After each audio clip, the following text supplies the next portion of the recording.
Hello, YouTubers and all those who happen to watch. Hope you guys are all doing quite well nonetheless. So I'd like to try at least show off a couple consoles in my collection every other day if possible. And the main reason why is that, just something interesting and silly to do. I mean, I am aware that a lot of folks already do this already, such as Games31 and all that, but you know what? I'm not them, so that isn't me trying to be them. It's just me wanting to show off what consoles I have and see if anyone has any similar memories, or if not, anything interesting to contribute towards the console itself. I mean, just a sort of a conversation piece of sorts. But, okay, the first console I'd like to talk about today was something actually generously donated to me by Luke Morris 1 quite a while ago. But I'm still humbled and grateful towards this nonetheless. I mean, it's the same towards anyone donating me anything in the past or giving me anything in the past. I'm always grateful towards that type of thing. And, even if someone bought me a t-shirt, such as my father, he bought me this t-shirt I'm wearing right now, which says "Life is crap." It has like a bear on there attacking some guy in a tent. And, I hold these type of things to heart because I always think of the concept of how much thought went behind of the gift and, what they did to get it to me. And that, again, it was just very humbling nonetheless. So, the console itself, I'll show you here, was called the Family Computer, or the Famicom.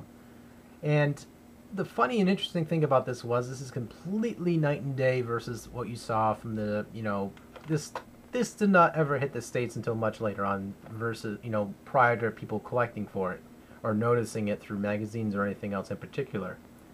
Now, the console was cheaply made. That's how it was. It was just to cut costs. And this is the funny thing about this is that if you look at this is history repeating itself. Because just about roughly every single console Nintendo has ever put out that was somewhat expensively produced, it was usually not as successful. But yet, when they put a console out that, had minimal hardware in there, minimal of this and that, cut costs, cut everything else in between, it did quite well, or did very well. The Famicom itself here was actually a prototype model of sorts, if you can look at it like that. It's sort of similar to a cassette deck, which you remember from like VCRs and all that, as well as a computer, or a home computer. Henceforth, the family computer you see on the front here in gold letters, in pure as day English. The rest of it is in kanji I can't read, tells you instructions on how to reset that, which I'll show you here real quick. Again, it's all pretty elaborate kanji explaining the rules, and so do I. Now, of course, the Nintendo Entertainment System we know from the States, or the Euro side of the fence, if you had a toaster box NES at the time, did not have buttons like this. It didn't have the click-in ones. The NES that we had a light on there as well as a button you eject in or pushed in, and of course that ignited the system. However, it always had a problem with it where it would sometimes voltage would not go through it properly, or obviously the classic resetting of the system, which again it was a hardware problem, just like how most computers as well as consoles of today have some problem, some length or another. I mean, it's always something different. But the interesting thing about this console was it had controllers to it that were bound to it, right? And this, of course, was something interesting too, because whenever they would not work, you were sort of screwed with it unless you knew how to solder, or you had someone that you knew who knew how to solder at the time. And I don't think many people thought of that at all. They had to go like, okay, I have to contact Nintendo support or whatever and try to get this fixed. I mean, I don't think it was a ploy for Nintendo to make people send in their consoles to get them repaired like that. I think it was just the fact that, well, that it was just something to keep it compact, I suppose. I don't know. I mean, past that. I mean, the console in the back here, as you can see, has, the... Hold on. There we go. It has a switch back here for TV, game, channel 3, channel... Am I saying it right? Channel 1, channel 2. There we go. My bad. There's channel 1, channel 2. Your RF plug-in there, which you can probably convert that for, obviously, the AV if you have an adapter somewhere. You have the wattage or the AC adapter back there. As you can see right there, the ports or the plug units, which is controller 2 and controller 1, are located right here. The funny thing about the Nintendo Entertainment System, or the Famicom in Japan, is that it had a microphone. Now, I have never heard of any American games, at least, that had anything to do with music other than that piano, which was okay, I guess. It wasn't the best design or the concept in the world. If you want to learn piano through your NES, go on ahead. But, yeah, I mean, this pretty much opened up things for different games for the Nintendo Entertainment System. I mean, there was also a cassette tape or a flop. It was like a yellow floppy disk accessory at the bottom here, which was the it was like tape deck. Which if you take this out here, this has an expansion or a port down here, which you plugged in various accessories. And I mean, the Nintendo Entertainment System had similar concepts ahead for it, I believe, but again, they never got followed through. I mean, it wasn't a big deal. I mean, Japan, they loved the hell out of this console as it was. You know, they had like karaoke games, which you talk to the microphone right here, the volume control. I mean, it was a very interesting console, I'd say, for the time. The other thing, too, which they had a dust guard here, which was kind of, again, very cheaply made, was that. As you can hear that, that's just pretty much, that's how loose this bloody thing is. As you can see down here, you got the bay where you put in your cartridge, which again, the cartridges were quite small in interior, and I mean, again, it was interesting, I'd say. The inspiration behind the Super Nintendo loosely was this, because with the Nintendo Entertainment System, you sort of just slid it in as snug as possible and go, and it clicked in. But with this, the cartridge just sort of ejected it in, and then ejected it like this, and it would just pop out.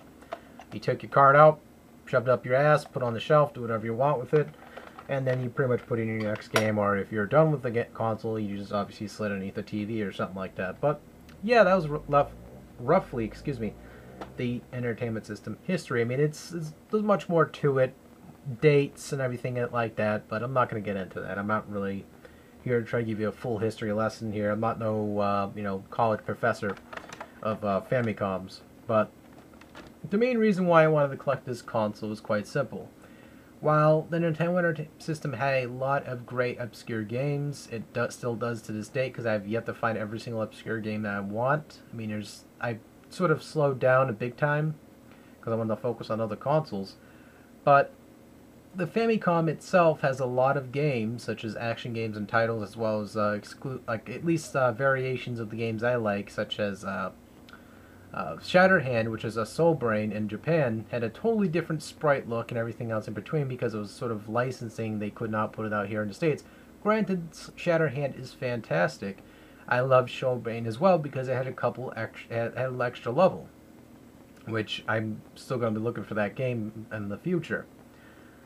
This console itself has, again, like I said before, a lot of exclusive platform / side-scrolling games or shooters that and we have not got in the States. Now, I don't want to go out and buy, or at least go download every single ROM for the Famicom. I think that's kind of monotonous. I'd rather actually own the physical cartridges for that. So that's why, for a while, I've been seeking after the Famicom. That's, of course, when Luke Morris said, "Hey, you know what, bro? I'll hook you up." So he did so. He hooked up Luke. I'm sorry, not Luke.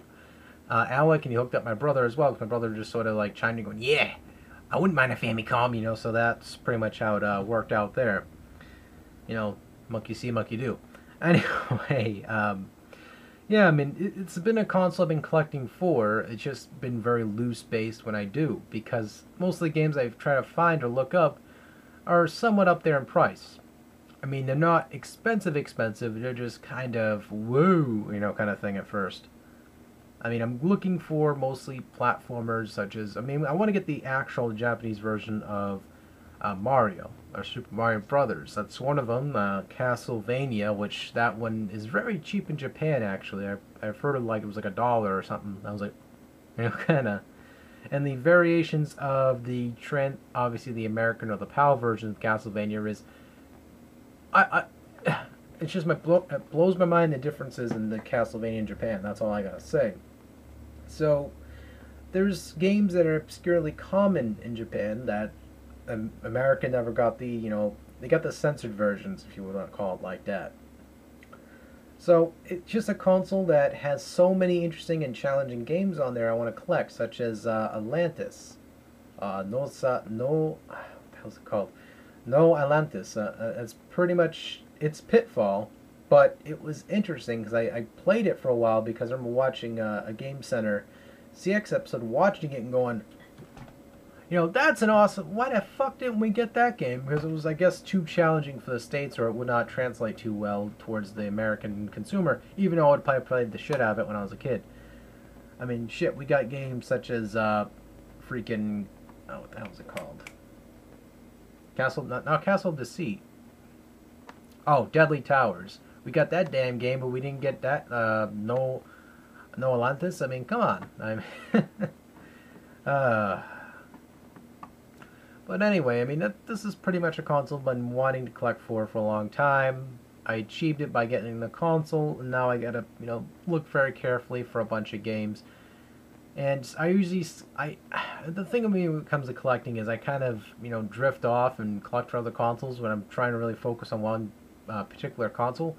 And I mean, I've been collecting for this with, buying games here and there, but again, yeah, it's just a console that it has a unique charm to it. Obviously, I cannot play any of the Japanese RPGs on this because I wouldn't understand a damn thing what's going on. So, I mean, they're cheap to get, but you can't understand a damn word that's going on. That's all I got to say about that. But, yeah, I mean, that's all that I have to say about the console. It's pretty much the summary of what I want to do with the console. And, well, proud to have it in my collection. Again, very grateful that Luke donated this beast to me as well, and hopefully I can do it proud by getting some more games in the future that hopefully well, are very affordable, because I mean, it's an awesome console. I'm just waiting to find affordable games in the future. So yeah, take it easy, folks. Thank you guys so much for watching, and take care. Touch my damn nipples, because if you don't, I'll go menopause on your ass, because I'm the #1 female gamer. And when I go menopause, ooh, this finger will go somewhere you won't like. Oh, woman.